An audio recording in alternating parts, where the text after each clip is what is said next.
तो क्या हाल है सबके। उम्मीद करते हैं सब बढ़िया ही होंगे। तो देखिए, जब भी कभी कोई भारत में अपराध करता है ना, बहुत बड़े बड़े जो अपराधी होते हैं, जो बहुत ज़्यादा स्कैम करते हैं, किसी के ऊपर रेप का चार्जेस लगते आता है, तो बहुत सारे ऐसे अपराधी भी होते हैं जो देश छोड़कर किसी दूसरे देश में भाग जाते हैं, वहाँ पर पैसा खर्च करते हैं ताकि जो भारत है उसका कानून उनको हाथ भी ना लगा सके। तो इस तरह से यहाँ पर बहुत सारे ऐसे अपराधी हैं जो भारत छोड़ देते हैं ताकि भारत के जो कानून है उससे बचा जा सके। लेकिन एक अपराधी ने तो अपना देश ही बना दिया है देश छोड़ने के बाद, और मैं बात कर रहा हूँ कैलासा की। और कैलासा की तरफ से एक प्रतिनिधिमंडल यूनाइटेड स्टेट की एक अहम मीटिंग में भी दिखाई दिया था। और इससे ये पता चलता है कि जो कैलासा है वो अपने आप को एक देश साबित करने के लिए दुनिया में कई सारी जगहों पर जा रहा है ताकि उसको मान्यता मिल जाए भाई एक देश की। तो आज इसके बारे में पूरी डिटेल के साथ बात करते हैं। ये कैलासा कहाँ है, कैसे काम करता है, कौन है ये नित्यानंद जी और कौन है विजय प्रिया नित्यानंद। लेकिन उससे पहले अगर आप चैनल पर नए हो तो चैनल को सब्सक्राइब जरूर कर देना, वीडियो को लाइक करो या डिसलाइक करो, लेकिन चैनल सब्सक्राइब जरूर कर देना। तो चलिए वीडियो का आगाज़ करते हैं। तो बात करते हैं मामला क्या और हम इसकी बात क्यों करें। तो देखिए, दुनिया भर में ऐसे बहुत सारे देश हैं जिन्हें कुछ देश तो एक देश के रूप में मानते हैं, लेकिन कुछ देश उन्हें देश के रूप में नहीं मानते हैं। आपको ऐसे बहुत सारे देश मिल जाएंगे जैसे कोसोवो, फ़लस्तीन, Abkhazia, Nagorno Karabakh, Palestine, Somaliland, South Ossetia और जो भी देख रहे हैं आप, ये देश पार्शली रिकॉग्नाइज्ड कहलाए जाते हैं। ये देश वो देश होते हैं जिन्हें बहुत से देश मान्यता देते हैं, लेकिन बहुत से देश मान्यता नहीं देते हैं। तो ऐसे देश को लिमिटेड रिकॉग्नाइज्ड नेशन के तौर पर जाना जाता है। लेकिन यहाँ पर एक ऐसा देश है जो अपने आप को अकेला हिंदू देश मानता है पूरी दुनिया का, लेकिन किसी भी देश ने उसे एक देश के तौर पर मान्यता दी ही नहीं है। और उस देश का नाम है यूनाइटेड स्टेट ऑफ कैलासा। वैसे ये कोई देश तो नहीं है, लेकिन एक सेल्फ प्रोक्लेम्ड गॉडमैन नित्यानंद ने एक सुमसान आइलैंड खरीदा और उसे अपना देश बना दिया। और अब तो हद ही हो गई, क्योंकि इस देश की एक तरफ से एक प्रतिनिधि यूनाइटेड नेशन की एक बैठक में भी शामिल हुई है। आप देख सकते हैं ये 25 फरवरी का ये आर्टिकल है। यहाँ पर जो नित्यानंद साहब है ना, जो कैलासा के सेल्फ प्रोक्लेम्ड गॉडमैन और कैलासा के फाउंडर है, उन्होंने यहाँ पर ट्वीट किया है। और यहाँ पर यूएस की यानी कि यूनाइटेड स्टेट ऑफ कैलासा की तरफ से एक रिप्रेजेंटेटिव यूएन की जेनेवा में हुई बैठक में शामिल भी हुई। आप देख सकते हैं कि ये है विजय प्रिया नित्यानंद, जिसमें भर भर कर ज्वेलरी पहन रखी है। और इसी तरह से उसने यहाँ पर मीटिंग अटेंड की और अपने और कैलासा देश के बारे में बात की। और उन्होंने अपने देश कैलासा के फाउंडर नित्यानंद के बारे में ये बताया कि भगवान नित्यानंद, जी हाँ, इसके जो फाउंडर्स हैं उसको इसके फॉलोवर्स भगवान बताते हैं, भगवान का दर्जा देते हैं। तो उन्होंने ये बताया कि भगवान नित्यानंद को उनके बर्थ प्लेस यानी कि भारत में टॉर्चर किया गया और एंटी हिंदू एलिमेंट्स के जरिए परेशान किया गया। तो इस तरह से विजय प्रिया ने अपने देश के फाउंडर नित्यानंद का बचाव किया है। और ये भी बोला है कि हमारा कंसर्न सिर्फ एक ही है और वो है एंटी हिंदू एलिमेंट। और इसमें भारत सरकार से ये अपील की है कि भारत सरकार को इन लोगों के खिलाफ एक्शन लेना चाहिए जो supreme pontiff of Hinduism of Kailasa के अगेंस्ट है।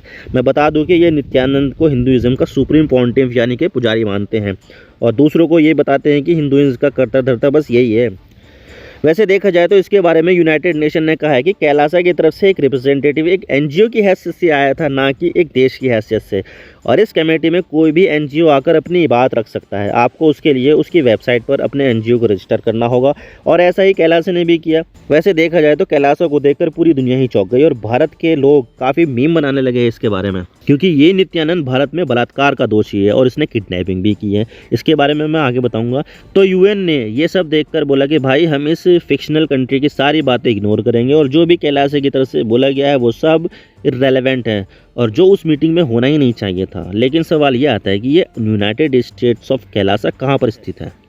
तो देखिए, अभी इसके बारे में कोई ज़्यादा जानकारी नहीं है कि ये देश कहाँ पर स्थित है, लेकिन इसके बारे में ये बताया जा रहा है कि इक्वाडोर, जो एक लैटिन अमेरिकी और साउथ अमेरिकी देश है, उसके पास एक आइलैंड है। नित्यानंद ने वहाँ पर एक आइलैंड खरीदा और उसे नाम दे दिया यूएस के।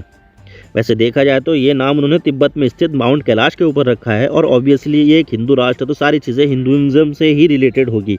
और इतना ही नहीं, इस देश का एक झंडा है, एक स्टेट एम्बलम है, नेशनल एनिमल, नेशनल फूल, नेशनल बर्ड, नेशनल फूड और अपना एक संविधान और रिजर्व बैंक भी है जिसमें वो अपनी खुद की मुद्रा छापते हैं और इस्तेमाल करते हैं। लेकिन यहाँ पर इन्होंने ये देश तो बना लिया, लेकिन यूनाइटेड नेशन के किसी भी देश ने इसे एक देश के रूप में रिकॉग्नाइज नहीं किया है। लेकिन कैलासा का ये कहना है कि उसके कई सारे देशों के साथ डिप्लोमेटिक रिलेशंस है और कई देशों में उसकी एम्बेसी भी है, लेकिन किस देश में है इनकी एम्बेसी ये तो नहीं बताया गया है। और इसके बारे में ये बताया गया है कि ये उन करोड़ों हिंदुओं का देश है जो अपने देश में हिंदुइज्म को प्रैक्टिस नहीं कर पा रहे हैं। उनको अगर प्रैक्टिस करना हो तो यहाँ पर आ जाओ।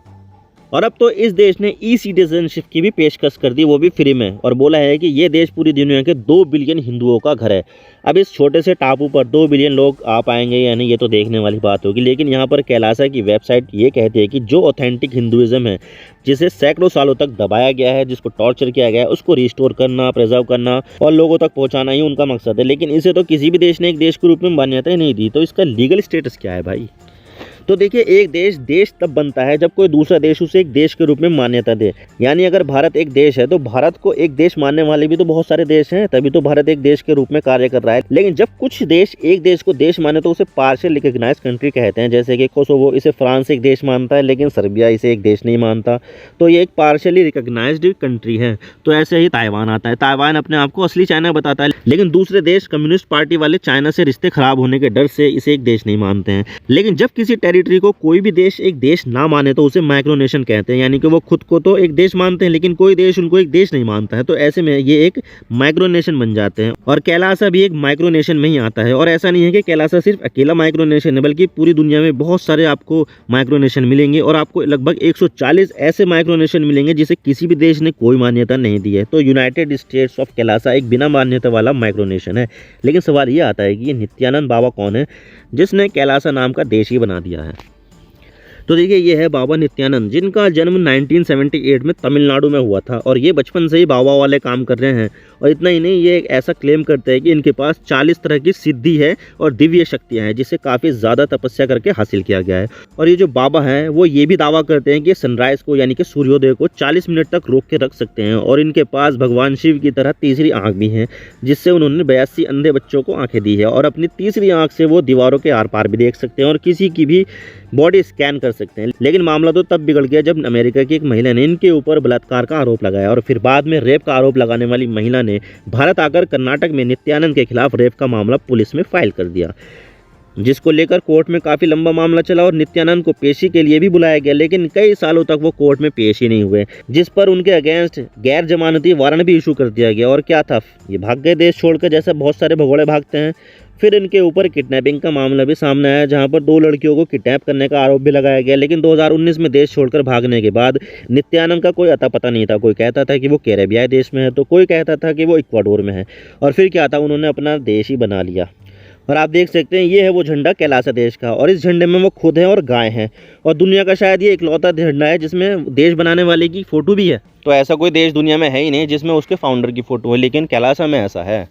वैसे देखा जाए तो नित्यानंद और इसके जो फॉलोवर्स है वो यहाँ पर ये बात बोलते हैं कि जो नित्यानंद भाई साहब है ना, जो हमारे भगवान है, वो परसिक्यूट हुए हैं, यानी कि उनके ऊपर बहुत ज़्यादा टॉर्चर किया गया है लगभग 10 साल तक। और उनके ऊपर 70 असैसिनेशन का अटैम्प्ट किए गए, यानी कि 70 बार उनको जान से मारने की कोशिश की गई है। और इसके अलावा 250 सेक्सुअल असॉल्ट के केस भी फालतू में फर्जी तरीके से फाइल कर दिए गए हैं। और बहुत ज़्यादा हेट प्रोपेगेंडा फैलाया गया है। 17,000 घंटे का हेट प्रोपेगेंडा आपको इलेक्ट्रॉनिक मीडिया में मिलेगा और प्रिंट मीडिया में 25,000 से भी ज़्यादा आर्टिकल इनके अगेंस्ट मिलेंगे। और इसके अलावा जब भी कभी किसी बाबा के ऊपर पुलिस की कार्यवाही की जाती है तो उसके जो फॉलोवर होते हैं ना, वो बहुत ज़्यादा नाराज़ हो जाते हैं। तो यहाँ पर भी फॉलोवर इसके नाराज़ हो गए और बोला कि भाई अगर आपने बाबा के ऊपर अटैक किया है तो पूरे के पूरे हिंदुइज्म के ऊपर अटैक कर दिया। और इसके जो फॉलोवर्स है वो तो ये बोलते हैं कि आजकल जो हो रहा है ना, वो हिंदू होलोकॉस्ट हो रहा है। होलोकॉस्ट में तो आपको पता है कि जो यहूदी थे उनको नाज़ी जर्मनी ने गैस में भर भर कर मार दिया था, करोड़ों लोगों की जान ले ली थी। कुछ इसी तरह के यहाँ पे जो बाबा के जो भक्त हैं वो भी बोल रहे हैं कि भाई साहब आजकल जो हो रहा है हिंदुओं के खिलाफ, वो एक हिंदू होलोकॉस्ट है। अब पता नहीं आपको ये लगे या नहीं, लेकिन बाबा के जो भक्त हैं वो तो यही बताते हैं। आप इसके बारे में क्या सोचते हैं, आप हमें कमेंट सेक्शन में बताइएगा ज़रूर। अगर आपको वीडियो पसंद आए तो वीडियो को लाइक करें, अगर पसंद ना आए तो वीडियो को डिसलाइक करें, लेकिन चैनल सब्सक्राइब जरूर कर देना। आपके एक सब्सक्रिप्शन से हमें काफ़ी ज़्यादा हिम्मत मिलती है आगे कंटेंट बनाने की। Thank you for watching, I really appreciate your precious time. God bless you all. Now signing off.